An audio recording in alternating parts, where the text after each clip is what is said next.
It's time to feel the rage. Welcome to Film Rage, where we talk movies. Streaming and classic movies are in the spotlight as the doors to the movie theaters remain closed. Directors and actors beware, as you cannot hide from the rage. My name is Bryce, and I'm part of the Film Rage crew, which also includes Jim, once again joining us via walk-around phone. Hello, Jim. Hey. And we are operating shorthanded once again this week as our other crew member Murray is still on hiatus. So, with the introductions out of the way, let's rage on! All right, as usual, we got a jam-packed week this week. We're going to be talking about new ways to stream new content via film movements. We're going to talk about streaming. We're going to do a doubted, undoubted, mesmerized list. Film genre faves for this week is music, documentaries, open rage, rage or dare, and then closing. So, this week in streaming, we learned about a new process that's happening through film movement. So we're going to be talking about a few films that we saw through film movement through a couple of our favorite locations. Bryce, why don't you lead us off with what we saw first? First thing we saw was the Wild Goose Lake. This was actually put on by the Calgary International Film Festival. For those of you that do want to go, that you don't have to even go anywhere to see this. If you want to see this, you can actually stream it through calgaryfilm.com. This will support your local film festival here in Calgary if you're here. Or if you're not, hey, why not support the local film festival anyways? So calgaryfilm.com, you go there, it'll bring up a big banner on it, click on it. Pretty easy to do. This was a pretty wacky movie, Wild Goose Lake. Basically, it's it's the story of a gangster on the run from the police and from rival mobsters. And I guess it was really that simple, but simple became complicated through flashbacks and misdirection in this movie. At some points I was thinking to myself, this is brilliant! And then other times I was just a little confused. Some parts of the movie were moving at a nice methodical pace, which we all know I like. And then the movie would go crazy for a while with some frenetic action sequence that really didn't fit the rest of the tone. And I'm not sure if it was good or bad. Some people might really get into it. But I found it a little weird. We did, however, get an umbrella impaling a man and then being opened up, complete with a giant blood spray into said umbrella. So that was kind of cool. We also got some line dancing in the middle of the street, which was an odd scene to say the least. I think I liked a lot of this movie. In fact, I think I really liked a lot of this movie. Even in the parts that did not make a lot of sense to me, which there were a few. And I'm a pretty smart guy, but I think there's some stuff in there that was just a little too strange.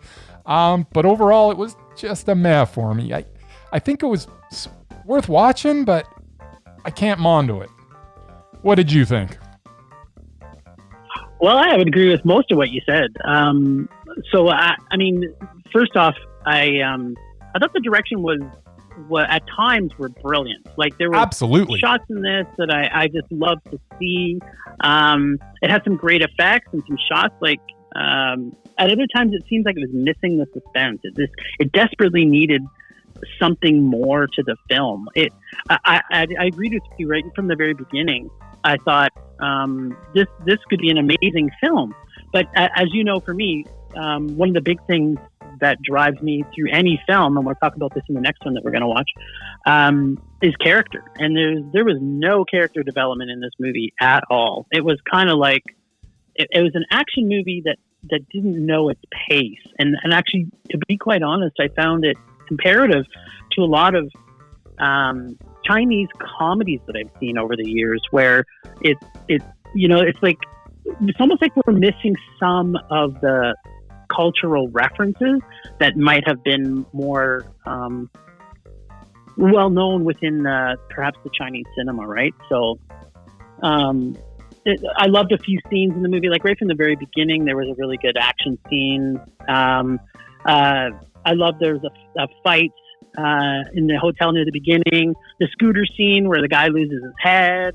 The scene in the apartment, as you mentioned, for lack of a better word, the protagonist, quote unquote, is going to be killed, but then he kicks some serious ass, and especially using an umbrella. So there was scenes in there that were kind of really good, but then there was just a lot of downtime where it didn't fill it with anything that kind of made you want to stay connected. I felt myself dozing off a little bit. I didn't fall asleep, but that's a good thing. I did like you. I did enjoy it, but it was a mess for me too. I think it was too choppy. I found the direction a little bit more choppy than I'm used to, And I was as I was watching, I was trying to decide whether that was really, really working for me or really not working for me. And in the end, that didn't work for me. Now, some people might really enjoy this movie because there's a lot of good stuff in it. But overall, I would agree. Yeah, I would agree. I think that there was a lot of good things in this, and I think people should probably check it out. It was rather long too. I don't mind weird. You know me, I'm all about weird. But I didn't find a lot of it so much weird per se. I found it more that it's like here they have this guy who's a bad guy, but he's a good guy. Like I didn't really care for any of the characters. I was kind of like, okay, so if someone dies, do I really care? You weren't really rooting for anyone. I will agree with that. No, it was right. It's kind of like, okay, well, if the main actor gets killed, oh well, there's another person. The only other problem I had with it really was that I found that some of the misdirection that they kind of put in there didn't really go anywhere. It was just there for the sake of kind of misleading you a little bit. So there was a couple things in it that kind of did that. But as I say, really good looking movie. Enjoyed a lot of it, but in the end, it was a meh. Yeah, agreed. Totally, it's a mess for me too. All right. But interestingly, just to sort of add a little bit on that, so our friends at SIF / Calgary International Film Fest / Calgary Film had another movie. So they actually were going to do 2 films that you could stream through the system. One of them was a movie that we saw back a few weeks ago. Yes. Called Corpus Christi, which was a mondo. Which was a super mondo. So interestingly enough, people who listen to our podcast, if you want to get a chance to see this film, this is a great opportunity to see it through Calgary International Film. And it's on. If you want to hear how we rated it on our episode 12, you'll get to hear us talk about Corpus Christi, which we talk about it for quite a bit because it was a really, really good film. Because we loved it. We absolutely, both of us loved it. So kudos to SIP for coming up with 2 completely different films and options for people to look. One was a super amazing action film, and the other one was a drama, right? So it's getting the variety as well. So if we can't be in the theater with our friends, at least we can stream and support some local charities. Absolutely. And you know what that deserves? That deserves this, Jim. Let's hear it. Oh, yes, I agree. Yeah. It also deserves a little more of this. Oh, yeah. Let's take a break. Streaming. Motherfucking streaming. We're just streaming. Bryce? Streaming. Right on. All right, well, let's move into our next film we saw. So this, like our friends at SIF, this film was brought out by our friends at Landmark, who, as people who listen to our podcast will know, I don't want to speak for you because for some reason I think you like commercials, but for me I don't like them, and that's why I love Landmark way more than I like Cineplex. Exactly, they're not. Gets y'all worked up for the movie. Well, if I'm going to see builds anticipation. If I'm going to see a movie to specifically rage about it, then I'll go see one at Cineplex. But if I want to go see a movie I want to enjoy, I'll go to Landmark and put me in the good mood before I see it. Whatever. So this one we saw was, I don't know if I'm getting this pronunciation right, the Etruscan Smile? Let's go with that. Sure. Etruscan Smile. Yeah. This was through Landmark. So they sent out, if you're following them on any of the social medias, you can link to their website and see this movie. I love this movie. I thought it was a mondo. there was parts about it that was draggy to me, but Brian Cox is probably one of my all-time favorite actors, and we're going to talk more about Brian a little bit later. Love Brian Cox. I love the cast.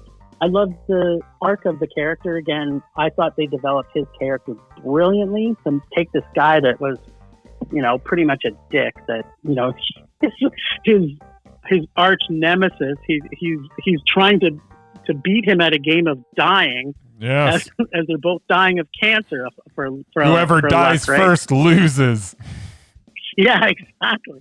And I don't want to spoil anything in the movie, so I think people should see this one. Some of the scenes in it were a little bit predictable and a bit staged, I found. But what I just love Brian Cox so much, and his arc through this story, and the change and development, and the love that comes out of this. Like it was really a movie that has some good comedy in it. Like his whole character and the interaction he had with some of the people that he was interacting with was hilarious. Like there was a point he was freaking hilarious. And Roseanne Arquette's in this. Like I don't see her, but when she pops up, I just love everything she's in. She too. popped up, and Tim Matheson popped up as the doctor. I haven't seen him in a while either. So yeah, that's what I mean, right? Even Thora Birch. What was the last time you saw her in anything? I can't even remember. You know what? I can't remember. I thought maybe she retired. It's pretty young to retire, but. Well, you may be depressed to know she's been doing some stuff on TV, which I know you hate. Oh, the television, right. I've got one of those. I got one of those. I watch movies on it.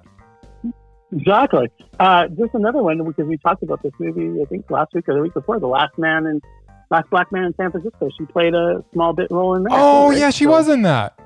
All of a sudden, yeah, you're right. She was definitely in that. Oh, well. Okay, so I know not of what I speak. Yeah, sometimes you do. Anyway, what'd you think of it? I thought it should have been better. It didn't affect me in the way that it affected you. You got like a lot of emotion out of it. I thought Brian Cox was great, but I don't know.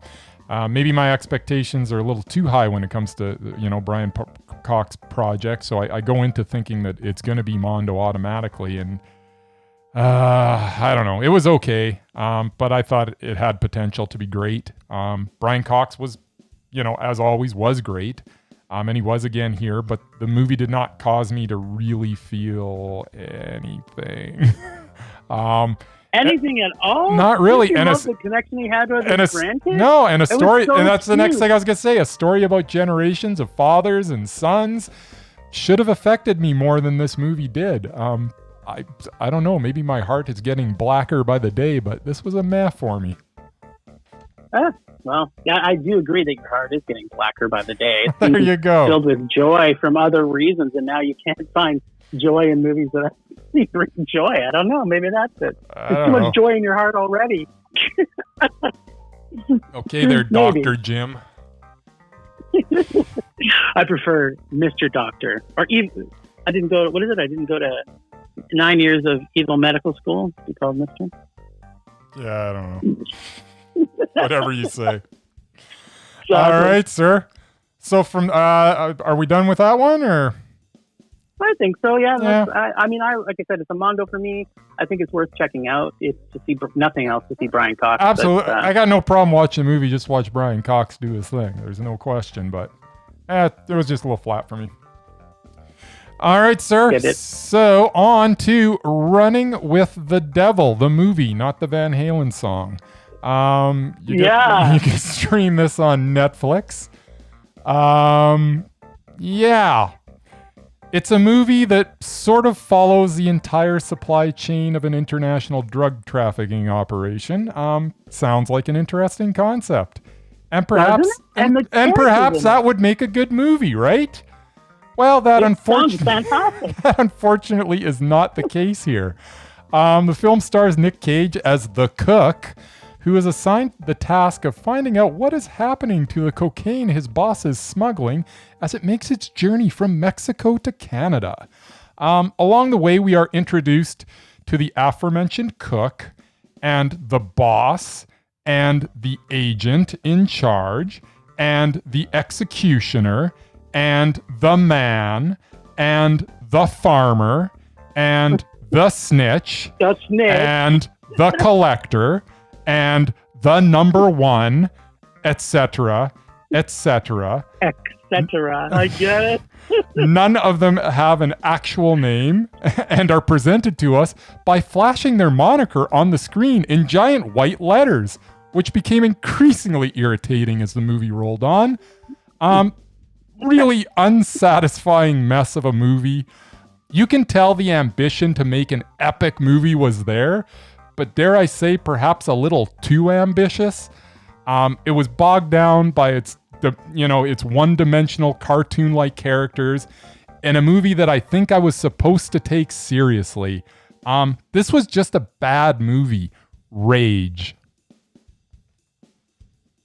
Yeah, I can't deny any of that. But actually, it was funny because there was parts in it I did like, but I can't think specifically what it was. But I've already forgotten the movie. Yeah, it's easily forgettable. But you can't say that. That's not you. I'm calling you on this right now. All right. Not thinking about it as a Matthew. Rage because you're still angry about what you should be about this movie. Okay, well, it annoyed me a lot. Well, just the stupid plot devices. They're trying to make a movie, like they're almost trying to do like a traffic type thing with like drug trafficking, with all these stories that are kind of independent and you don't really know what's going on, and then they sort of tie together. And to be honest, the Lawrence Fishburne I remember stuff about this movie. The Lawrence Fishburne character alone is enough to make me rage. What the heck was that? That was just... Why was he in it? Why was he in it? What purpose did it have other than to have this misogynistic garbage going on? That it was just bad. Everything about his character was hateable. Off. But like for me, and it added nothing to the movie. Really. Yeah. I mean, other than he was a guy. I don't know what was his character, and he was the man. He's the man. Yeah. Could have been a man, not even the man. Yeah, he definitely wasn't the man. They had a ton of great actors in this. Like Lawrence Fishburne, I normally love. Yeah. Nicolas Cage, we've been talking about him in his last few movies. I've been doing such good stuff. He did Mandy, he did The Color of Space, he did Mom and Dad. Mom and Dad was great. Action movies. I know, right? And so the whole reason that I had thought we should see this movie was I saw the people that were in it, and then I thought, Nicolas Cage has been just delivering and making me enjoy his rage. And he didn't rage once through this whole movie. Like, that's his stick. It's like, if you're not going to rage, buddy, I have no interest in watching you act anymore. Because apparently when you choose those... But what did you say? The one thing you can count on with Nick Cage is you're not going to be bored by his performance. I was bored by him in this. I was bored by everybody. I was either bored or angry. That's not good. Actually, the only person who I didn't mind in this, and I love him, I still kind of... He made me rage too, is Adam Goldberg. I like Adam Goldberg, and even he was a little bit annoying in this too, right? Yeah, well, he's been so typecast, Adam Goldberg, though. He plays the same guy in everything I see him. But he does it well. He does it well. There's no question. So he's more dynamic than a potato, shall we say? But so what I found about this movie is I found it was a little too much made for TV. Or I can imagine seeing this in maybe grade 8 or grade 9 geography or history class about how the drug cartel moves its money, or moves its drugs from South America or Mexico up into Canada. Yeah. And I could see it could have been an animated feature, but it was kind of like how to. The only thing that I liked about this movie, lay it on me, was I found out the price of Coke from start to finish. I kind of just wish that they would have told me what the price was when it started and then when it finished, so then I would know. Yes. That was the only thing I liked. I was like, oh, that's interesting. Who would have guessed? Well, and they flashed it up the first time. I didn't know what was going on. I was like, that sounds like really cheap. And then I'm like, oh, okay. As we go along, it gets more expensive. It gets more expensive, but less pure. It starts out as totally pure and inexpensive, and by the time it hits the street, it's completely cut to nothing and super expensive. Yeah. So that was another part that I did kind of like. I shouldn't say that. There was the part where, first of all, when Nicolas Cage dies in the movie, I'm going to tell everybody, people who see this aren't going to be surprised by the fact that he's going to die. It made no sense. Like, first of all, that whole scene made no sense. But then the fact that he dies made no sense. And then the part I did like was feeding Lawrence Fishburne's arms to the dog was pretty fun, though. I have to admit, I was almost cheering. If it was in a crowded audience, I would have been clapping and screaming, "Yes!" Finally, something interesting happening. There you go. All right, enough about that movie. It was a hard rage for me. It was such a rage. Yeah, hard rage for sure. I'm with you. All right, but sir. Thank God we shared in it together. Absolutely, and I understand you saw a couple of animated films that I managed to miss. Yeah, I saw some trolls. So there's a bit of a backstory here, but ultimately, Onward came out on Disney Plus, and Onward was like remember when we went and saw The Hunt? Yep. It came out in the theaters. It was the last weekend the theaters were open. That's the same weekend I believe that Onward came out. Right. So it got like 2 days of viewing at the theaters, and then it went straight offline.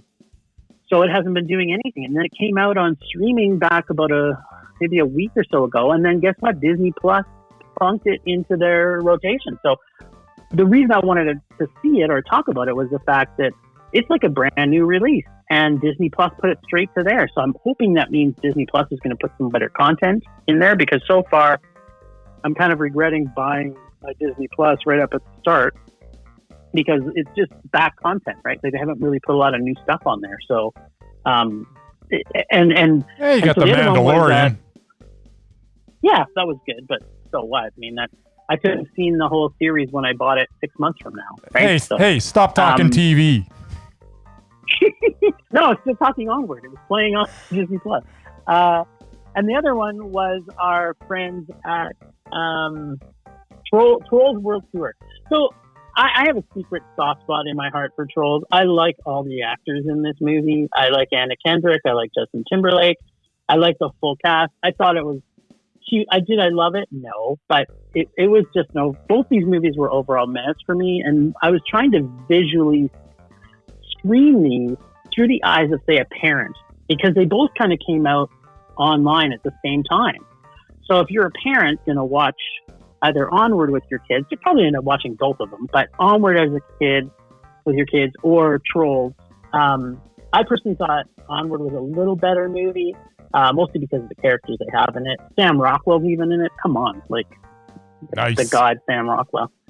But the music it's just, Trolls is just cute and fun. I don't know.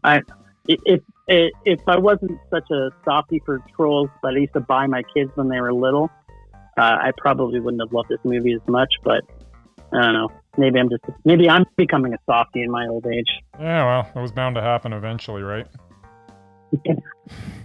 So for me personally, it would be too mad, but I think both these movies would play well for kids in the time when they're at home with their parents and they're driving you nuts. So I think both worth a check out for parents and their kids for sure. All right. So with that out of the way, it is time for a little Undoubted, Doubted, Mesmerized. What are we talking this week? What do we got? Well, I think we got a couple Mesmerized. We don't have anybody for Doubted and Undoubted this week. We kind of had a pre-chat about both these people and their content. So we didn't have to make our listeners go through the torment that we went through trying to figure out whether both of them have a bunch of shit that they've done. So first off is Brian Cox, who we both saw in Etruscan Smile. Yeah. So I think I love him, and I think he's definitely mesmerizing anytime he's on the screen. So yeah. For me, hey man, he was the original Hannibal Lecter. Yeah. Exactly, Manhunter. And his version of it was chilling, by the way. I know Anthony Hopkins took the role, but man, if you watch Manhunter, he was so good in it. Yeah, it's interesting they didn't recast him. I wonder why they didn't. But yeah, I you know what I mean? Like, he's already been in Manhunter. Why wouldn't he? It kind of would have made more sense. Yeah, totally different studio, totally different project. So It happens. But isn't that weird though? That like Manhunter came out, nobody saw it. You talk to 100 people on the street. It's a great movie. It really is a great movie. But haven't you seen that with people? They go, man. Oh yeah, they're like, what? There was a Hannibal Lecter movie before Silence of the Lambs. Yeah, there was. It was good. Anthony Hopkins wasn't in it, but it was good. But yeah, I tell you. So yeah, no, I'm in agreement. Brian Cox is definitely Mesmerized. Awesome. And the other one we had was our buddy Sasha Baron Cohen. Now, I know there's some things that you don't necessarily like of him. But he captivates the screen whenever he's on, man. You cannot argue with the fact. Watch him in Hugo. He steals everything from everybody. He can be very good, but am I absolutely focusing on Sasha Baron Cohen every time he's on the screen? Is he mesmerizing me? I'd be surprised if he said no. I'm gonna say no. He doesn't. How could you not? Like everything he's in, you can't. He steals the scene. I didn't even want to look at the screen in the Brothers Grimsby. For some reason, I can't say that. I didn't even want to look at the screen. So how is he mesmerizing me when I want to just look away the entire time? Oh, are you playing out your card that if he's in a movie that made you rage so hard, no, that they can never be on any of our lists? No, I'm not playing that. By the way, there's one case where that card gets played because he was in the worst movie in the history of movies, and that's Kevin Spacey in the why is the movie left my head? What's it called? I can't even remember the movie's name. Anyway, The Life of David Gale. That's what it is. Terrible. He gets on no list forever for that. It's just the way it goes. But no, that's not the case here. The case is that he wasn't so mesmerizing that I had to look at him on the screen. Absolutely, he wasn't. I was if sometimes when a guy's in a bad movie and he's mesmerizing, he's mesmerizing. He wasn't mesmerizing. It was a bad movie, and he did nothing for me in it too, and that's the whole thing. So first off, I'll correct you. It's one of the funniest movies ever made because it made my top 10 list. I didn't laugh once. I laughed nonstop through the entire movie. You're such a child. Yeah, I am. I like potty jokes. And that movie was and that's all that movie was. It was toilet humor, the entire movie. Yes, it was. Pee-pee, right, poo-poo, ha, ha, ha. Yes. Thank you. All right. Well, Sasha Baron's not going to make our list, at least not for now. Maybe he'll redeem himself in future movies. Let's hope so. But let's move on to the next thing. It is time once again for our favorite film. As per genre, this week it is music documentaries. What do you got for us, Jim? Well, I created a list of my top 10, and then I have three runner-ups, or two runner-ups. Two runner-ups? Just two. Yeah, just two. And there'll be honorable mentions. So I may have outrunner-upped you. Yeah, that's not the first time you've done runner-up thing. My first honorable mention would be by David Bowie, The Last 5 Years. Seeing David Bowie die on screen was a blessing and a curse.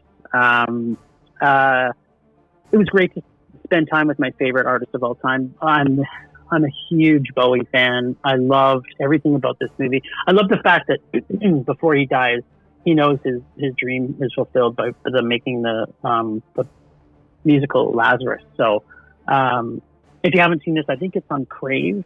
So you can check it out. It's really good. The other one, close behind that one, would be Rush, Beyond the Lighted Stage. Oh, yeah. There's a very good insight into the Canadian icons Rush. I like the fact that it wasn't just another Rush, musical. So just for maybe clarity for our listeners, this isn't music on film. These are documentaries about musicians. So So, you still get to see, obviously, sometimes they perform and you get to see some music, but it's more about what's going on with the music in the industry. So my number 10 is Hype from 1996. It's a grunge-tastic 90s music scene. I loved it. The music's great. It's all the music I listened to in the 90s.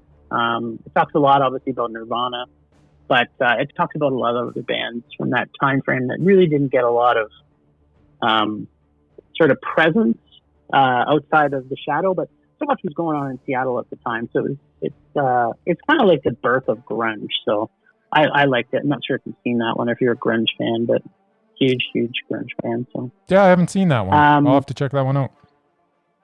Number 9, actually, this one I actually screened at the Cup Docs. I don't think it didn't play at our Cup Docs, but it's now out streaming. You can see it places. It's called Brainiac: Transmissions After Zero. It's in 2019. That was cool. Another journey into a band that died before their time. One of the most influential bands of the 90s. Sad, super sad movie, but wow. I forgot how great their music was. I was a huge Brainiac fan too, and just doing music that just wasn't happening anywhere, right? Number 8, Gimme Danger from 2016. Iggy Pop, the best he has ever been. This guy never stops being a trendsetter. Ooh, an amazing performer. That one was really good. Why isn't that on my top 10? Yeah. You must have forgot about it. I must have forgot about it. That was an excellent documentary. Good pick.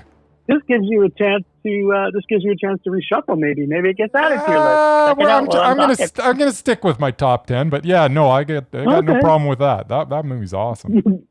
You just added another one to your honorable mention. I guess it would have to be number 11. Give me Danger. All right. Well, number 7 is It Might Get Loud from 2008. Jimmy Page, The Edge, and Jack White, 3 guitar icons, learn from each other, and we get to see how they became who they are. I love this movie. I saw it in the theaters twice when it came out. Yes. I loved everything about it. We're going to hear about it again later. Ooh, snap. Number 6, Native Stone Roses, 2013. This played at a Cuff event a few years ago here at the Globe Cinema, a doc that brought an epic Manchester band, the Stone Roses, back for a reunion. I have loved this band for so many years, right from their first album. Another sad story about a band that was beaten down and tortured by its label, and it caused them to break up, I guess, over time. The concert was a way, them coming back together, and it was such a great movie. I loved it. Not sure if you've seen that one or if you're a Stone Roses fan. But. Yeah, I saw it. It was okay. I'm not a big Stone Roses fan, so that's why it was probably just okay for me. Well, that's the one thing about music docs, right? Is that you're going to be more invested from the get-go. If it's a band that, unless it's a band that no one knows about and you're really sucked in, you're going to have a way bigger opinion of a music doc going in because you're going to be so stoked to see your favorite band and learn all, stuff maybe you didn't know about them, the whole deal. And you're going to be more excited coming out if you love the music going in. So, it's always going to be a little bias in these for sure. Well, it's funny you say that because my top 5, we're now in my top 5. It's a mishmash of both those and the answer to that, because my number 5 is We Are X from Japan X. Oh, Japan X. Yeah, that was good. Yeah, it played a few years ago. I think I did that Cup as well. After seeing this film, I was not really into Japanese metal, and I saw this movie, and I just binged a shitload of Japanese metal after seeing it. I like a lot of Japanese metal, but I don't like Japan X much. But did you see the doc? I saw the doc. The doc was really good. I enjoyed the doc. But I'm not a big Japan X fan, but I do like me some Japanese metal though. Yeah, well, yes, EZO and Loudness and Flatbacker, good stuff. Well, yeah, I mean, I kind of had got more into it. I wasn't. It's funny because I think you came from the metal side, I came from the punk side of music, and a lot of my influences came from punk or post-punk. So metal was never one of my strong suits, but I do like some metal for sure. I like heavy stuff. But yeah, so seeing this, it was one of those things I'd never heard of them. The fact that their drummer pretty much just about dies every show they play, and I'm just like, first of all, why are you still playing? Why are you still doing it, dude? It's not worth it. But apparently it is, right? I guess it is. You know, the guy will risk his life for the music, man. You got to respect every that. Time he plays. Yeah. Yeah. Number 4 for me was Joy Division from 2007. For fans of this iconic band, this is an amazing summary of the history of Joy Division. I was a huge Joy Division fan, and then also became a really big New Order fan. So fair enough. It was great. I love the stock. Number 3, Super Duper, Alice Cooper from 2014. Yeah, that was pretty good. There's a long story with my love and hate with Alice Cooper. After almost getting killed in the riot in Toronto, because I was at that concert, I kind of stopped being a fan of Alice Cooper. And almost, I fell back in love with him back when I started listening to him on the radio and his talk show. And then just got back into his music in a big way. He made so much good stuff. You know, Bob Dylan once called him one of the great American songwriters. And he is. He's an amazing artist. I mean, and he was on the Muppets. Who doesn't love the Muppets? I don't think anybody doesn't love the Muppets. Exactly, right? So I love the Muppets. I've got like every season, or I might have given them all away. I don't know. And you've got a heart of stone, black heart. So that just proves it that everybody loves the Muppets. Yeah, there must be a little green in my heart, I guess, eh? Yeah, maybe. Number 2, Searching for Sugarman from 2012. Excellent. I really like this doc. Yeah, I really, really liked it. It kind of comes out of nowhere though, because I'd never heard of this guy, and as do most people have never heard of this guy, but he was massive in South Africa. Yep. So it's kind of like how one person can become famous somewhere, right? Kind of like back to your comment from your doc, Spinal Tap, right? Yeah. We're number 1 in Japan. Yeah. After seeing Searching for Sugar Man, I actually went out and bought his albums, so it definitely affected me. His music is great. It is great. Yeah. I love Rodriguez. Yeah, it's kind of too bad that he didn't get more notoriety, right? Yeah, well, he's touring now. He actually came to Calgary, played the Jubilee Auditorium a year or 2 ago. And they sold it out, so he's doing okay now. That he got a big following from that movie. He immediately after that movie came out, he ended up playing on David Letterman. He's been touring ever since. He's doing well. I'm hoping he puts out some new material. I would love to hear some new Rodriguez. And forgive me if that has happened, but I don't think it has. But yeah, no, he's been doing well because of that movie, and good on him, because it's quite a story. Yeah. Oh, yeah. And you know what? It kind of follows the story of a few pretty big artists, like Tracy Chapman. Kind of came from that, the street. Yeah. Becomes so famous, and she's brilliant too. I love Tracy Chapman. And even Justin Bieber, right? I just love Tracy Chapman's smile. Oh my God! Have you seen her smile? It just lights up everything. It's crazy. But she's so talented. She's a sweetheart. Yeah, totally. My number 1. Keith Richards, Under the Influence from 2015. Cool. This doc blew my mind. I was never a huge Stones fan my entire life. I was always a Who fan when I was growing up, because of course it's from a generation before us. And I was more of a Who fan. Always loved Townsend and his guitar playing and his musical writing. Yep. The Stones have always been there, right? Like, you can't deny they're great artists. Oh, absolutely. But I always personally thought that Keith Richards was a bit of a big loser / stoner / alcoholic. The film, he's some of those things. Like, I would, yeah. Well, he's not. Yeah, he's not a loser, but the rest I agree with. Yeah. Well, so this film, I would take this journey with him every day. He goes to places and meets people I never would have thought that he had been connected to. It showed me that, like, for a doc that, this is the guy, it's Keith Richards. Everybody knows him. Everybody knows about him, of him. and he would just go to like different places and just, you know, jam with people that was just, and he just has a supreme love of music. So it was like, you pick a style, he could play with something. He didn't care if it was country or if it was blues or if it was bluegrass or whatever. Like, he was just getting in and just loves music. So I wouldn't be surprised. Like, he'd be like Bill Murray, right? It's like where Bill Murray just shows up at someone's birthday party. I'm sure Keith Richards just shows up at a band and watches them at a show in the middle of London or something, right? Like, it was a cool journey. I'm not sure if you've seen that. I have seen it. Yeah, no, it's good. It is good. All right, sir. Well, that's my list. What you got? It's an odd thing. I don't have really a negative thing to say about any of your selections, so 'tis good. Oh, that's new. That is new. All right, so we'll just fire through my honorable mentions real quickly. Just watched this the other day again for the second time, Echo in the Canyon from 2018, about the music that came out of Laurel Canyon in the 60s, you know, Mamas and the Papas and the Birds, and it just so excellent. 20 Feet from Stardom from 2013, the doc that finally shines a spotlight on backup singers over the decades. Really good doc. Also great. Yeah. Yep. The Wrecking Crew from 2008, session musicians from the 60s and 70s that you may not have known were actually playing the music of some of your favorite songs.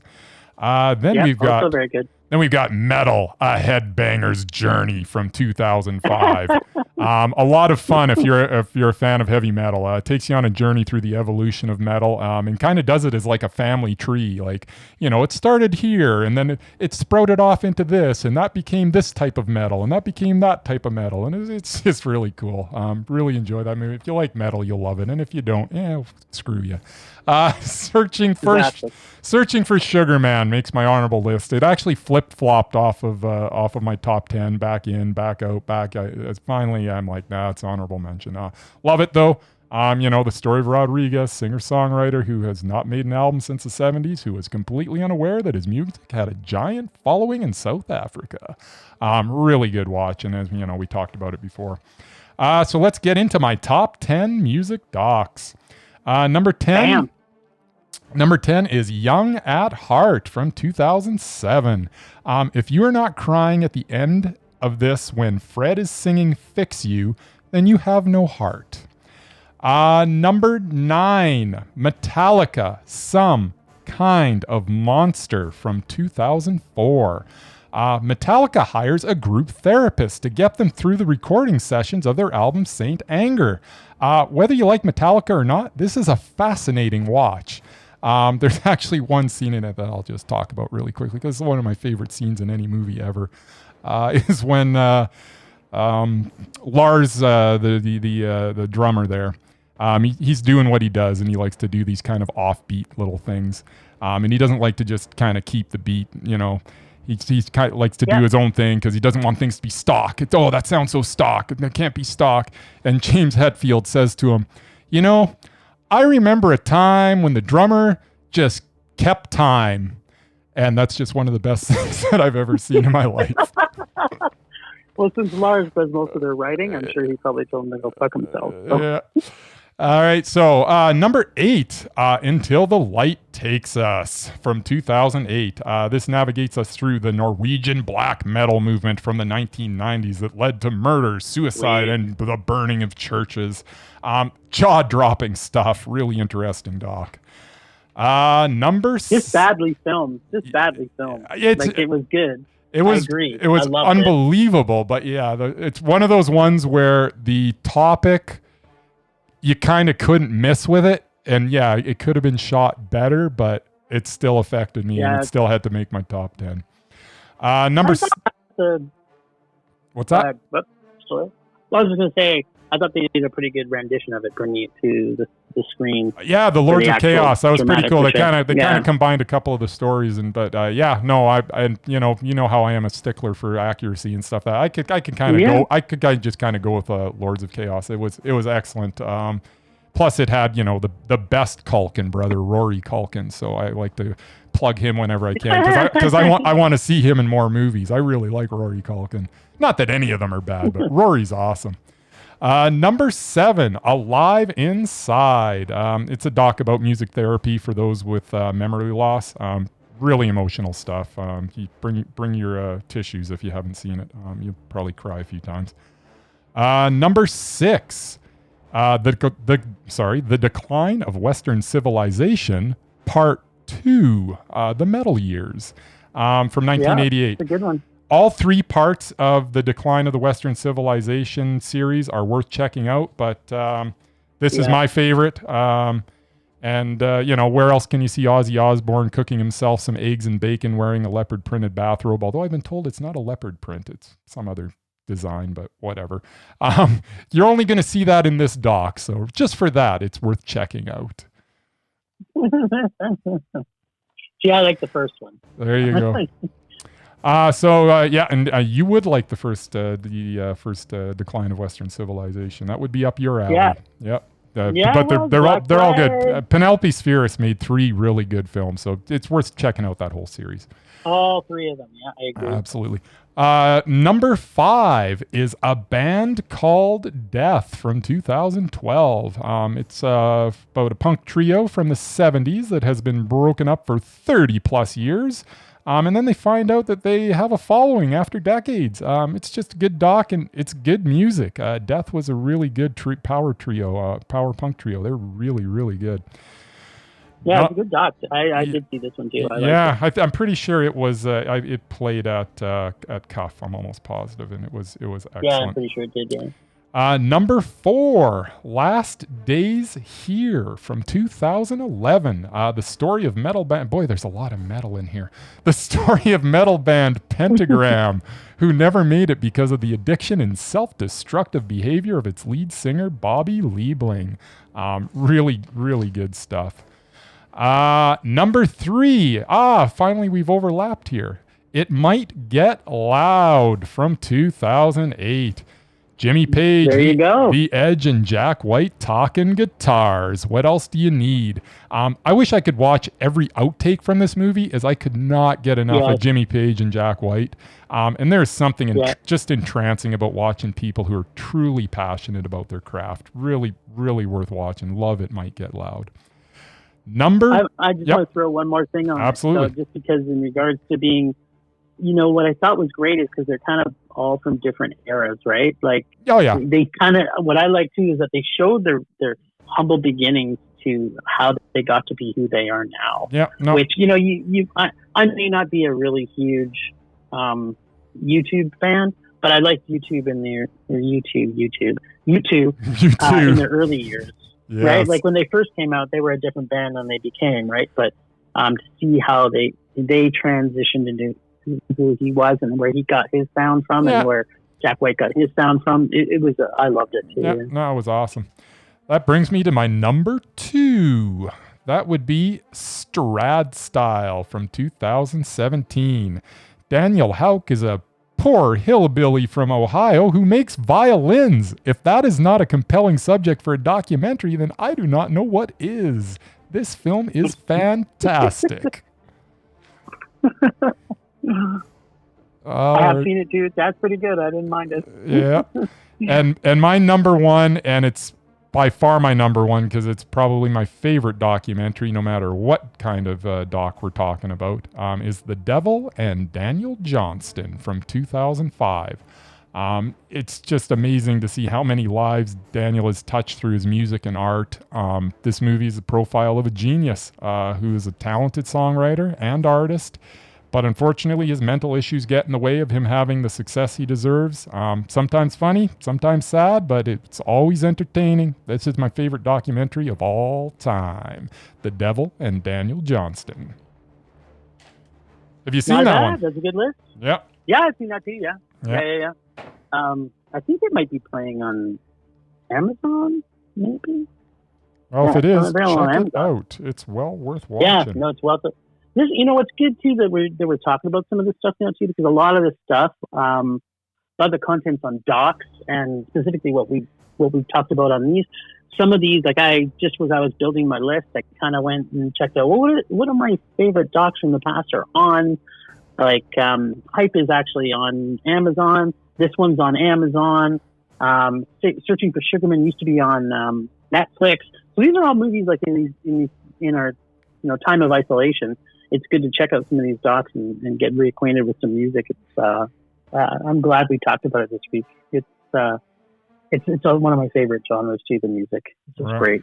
Right on. So, you know what that brings us to? Temperature rising. Vision blurring. Rage taking over. My rage this week. I don't want to say it's weak, but I've got kind of two. I'm going to do a double whammy here this week. A double whammy? Yeah, it's a double whammy. All right, lay it on us. So my first one, in this world that we live in now, I'm calling it Corona 3.0, where all we can do is stream stuff. It's only been like, 5 weeks, and I already miss not sitting in a cinema on a Friday night and watching our favorite movies together. But, one of the things that pisses me off is you want to know more about a movie. So, in particular, the one that made me the most angry. So, to you, okay, we weren't going to go see the Etruscan Smile. Who was the star of this movie? Brian Cox. I'm asking you. That's right, Brian Cox. But when you go on IMDB and you search the Etruscan Smile and giving it as we... Was he come up like fourth? He's not, because I usually cut and paste out. Yeah. He doesn't even make the top 3. And I'm just going to myself, come on, like who fucking writes these things for IMDb? It's brutal. Now this is a 2018 movie, but okay, top billing is Thora Birch, second is Rosanna Arquette, then Tim Matheson, and then that's usually when IMDb cuts it off and goes, see the full cast. Who does it? Like, why can they not put the person who the movie's about? I mean, you look at the picture on IMDb, I'm looking at it right now. The Etruscan Smile, it's a picture of Brian Cox as he's naked in the very opening scene when he goes into the ocean. He's the only one on the picture. Yeah, and yet they have him as the third person on. And this happens again and again and again. Sometimes when, like, we've seen movies that, we don't even necessarily know any of the actors or we're not familiar with them, and you kind of don't know, and then you kind of forget after you've seen a movie. It's like, oh, yeah, remember we saw that movie, and it was the guys, I forget what the guy's name was, but maybe it's an all Latino cast because it's in Spanish, and you don't even remember anybody's name, and you kind of go back and watch it. It's like, hey, who is this? And put the people who are the main characters as the first person on the list. Like, it's annoying as hell. It is. It makes me so angry because even when I was something like, wait a minute, if I didn't know Brian Cox, I would have, like, if someone didn't see this, they might think, okay, maybe this person, Thora Birch, is a guy, and maybe that's him. Who knows what the name Thora is? I mean, it could be a guy or a girl's name, right? I mean, Rosanna Arquette, at least, and Tim is kind of, they kind of have a certain sexual connotation to their name, but you know what I mean? Like, it's annoying when you try to go do some digging into a film and they don't have the top actors in there. So that's my first bitch of the week. Right on. My second bitch of the week is Amazon. Now, I love Amazon. I love everything about Amazon. I like the fact that Amazon is now also doing more things in regards to a greener planet because I'm very supportive of that, as I know you are as well. And, you can go on internet and just search Amazon, what their green process is coming up for the next little while. They're soon going to be doing everything that's recycling. They're also looking at things with drones that allows you to have a box that's dropped off. They're doing a lot of great things. But one of the things that pisses me off the most about them on their streaming service is these new freaking channels that they've introduced.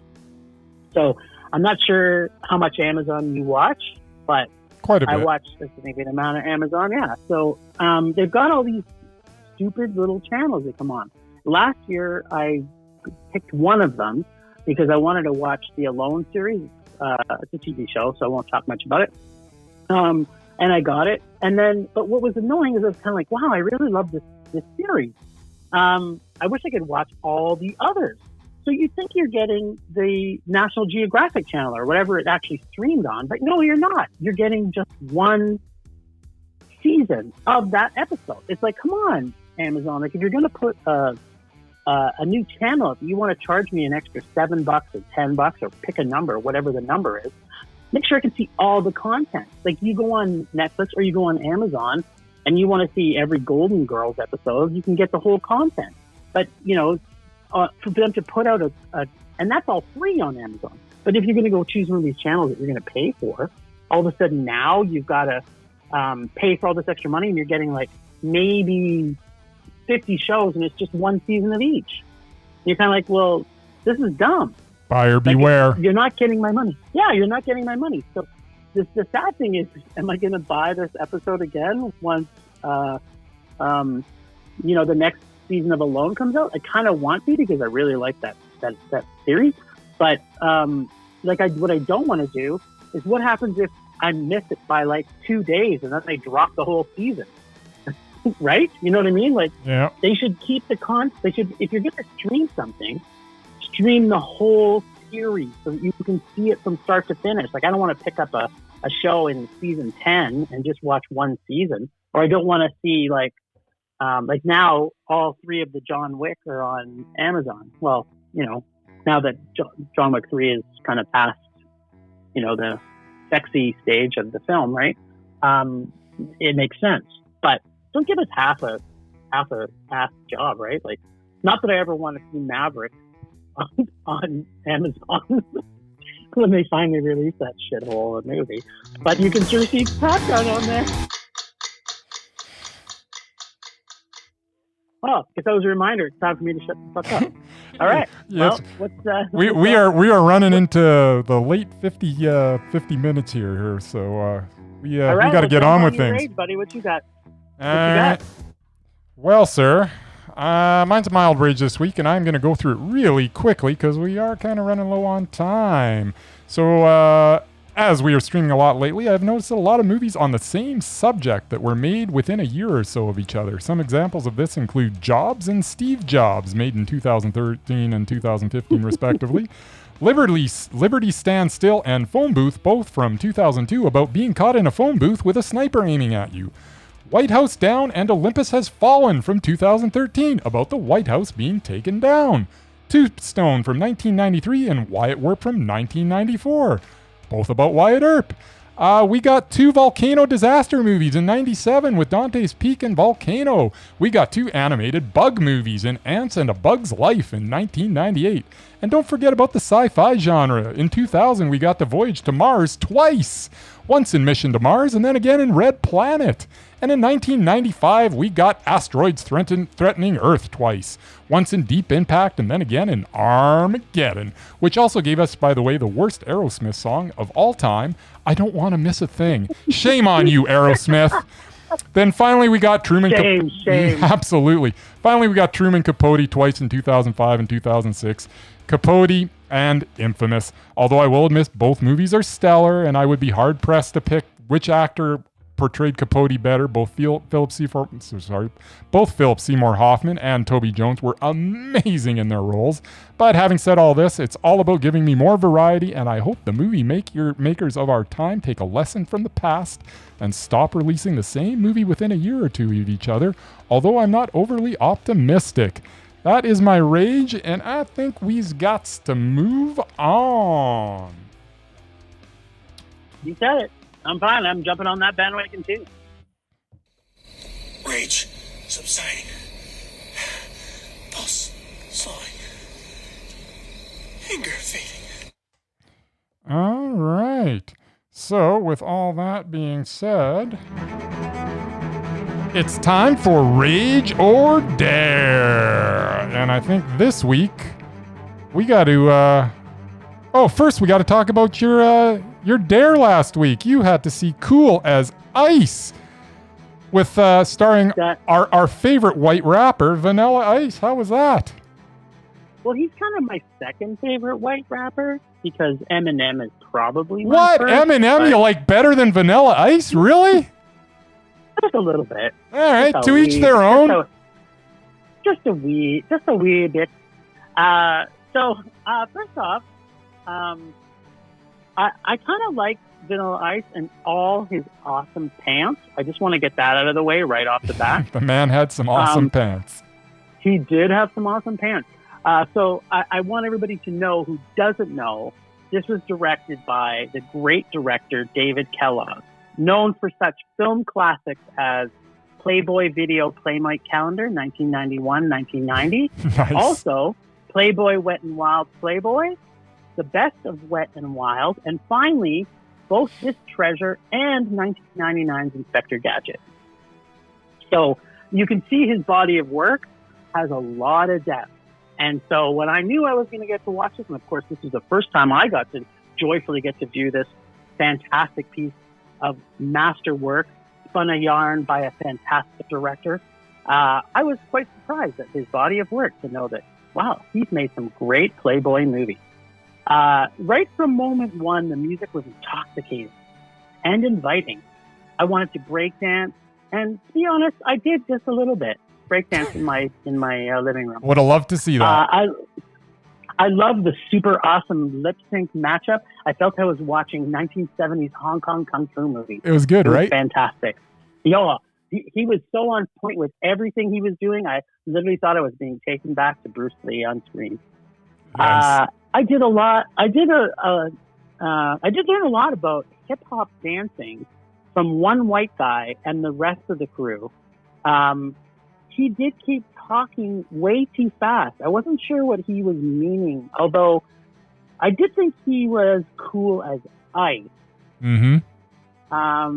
One thing I was surprised to find out was Stanley Lassick from One Flew Over the Cuckoo's Nest. Seriously, I love this guy. Yeah. And Dottie Goodman from one of our favorite movies, Grease and Grease 2, were in this.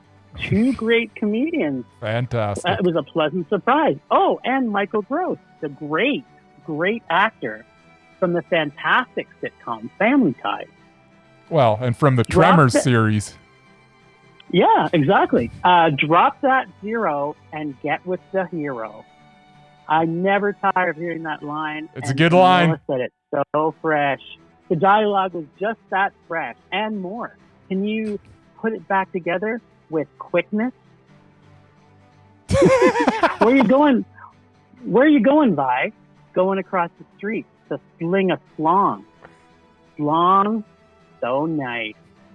I felt like I was watching a 90-minute music video. I almost had as much plot as one. Who doesn't love 90 minutes of music video, of music that you love to dance to? I don't know, Jim. The best part, I think, though, the best part I think about was the actual soundtrack that followed him. Whenever he was doing anything cute, it was like he had it, it's like that thing is like, oh, Vanilla Ice must be doing something cute because his soundtrack's on. The movie had everything in it I hate about most movies. It was a musical. It had corny love stories. It had bad acting. It had a bad script. It had annoying kids who can't act. Also a douchebag who we are pretending to be cool. Not sure the whole purpose of this movie except for a venue for a 90-minute music video for a fad artist and a transition film for softcore porn director. Yet it showed who cared about this. I did laugh a lot at the craptasticness of it, but that ended pretty quickly. It got old quick, homie, didn't it? Yeah, later, homie. Stick to fixing houses. Nice. It was a rage. It was a hard rage, but it was still better than Top Gun and Grease 2 by far. There you go. Outstanding. That gave me a lot of joy. Thank you for that. Well, I felt like I was being tortured for some 90 solid minutes. Although I did like the ending with the giant music montage where he did one of his famous songs. I don't know what it was. Something, unwrapping. Right. All right. Well, this week we've got to. Yeah. So even though Murray's not here, we still got to pluck from his sweet bag because we're getting the old double treatment here. Yeah. So we don't get to do a dare this week. This is why we're doing a rage bag. Yeah. So we have plucked from the bag. Are you ready for this? Are y'all ready for this? Yes, I'm ready. All right. So, our challenge this week is Cannonball Run 2. Cannonball Run 2.